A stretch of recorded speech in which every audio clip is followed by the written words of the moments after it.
Бүгін мен үшін өте ерекше күн. Бүгін 15 желтоқсан, яғни 2022 жыл. Яғни тура бір жыл бұрын 15 күні шешім қабылдап, өте дұрыс шешім қабылдап, осы бір Coral Club компаниясына тіркелген болатынмын. Әрине, мен негізінде көп ойландым, өте ұзақ ойландым, тіпті 5 ай көлемінде деп айта аламын. Бірақ таңдауыма дастырған жоқ. Өте керемет шешім болды.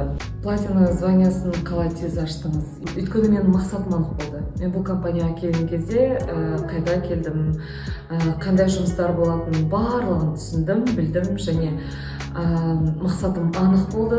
Қысқа уақытқа жаңа берілген мақсатымда және де жалпы бір жылдық мақсатымда анық болды.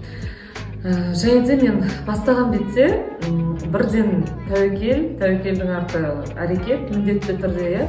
Бізде көбінде тәуекел деп тіркеліп алады да, бірақ та ары қарай әрекетті қоса алмай жатады көбінде. Мен бірден тәуекел мен әрекетті бірлестіріп, ұштастырып отырып жасадым. Соның арқасы деп ойлаймын.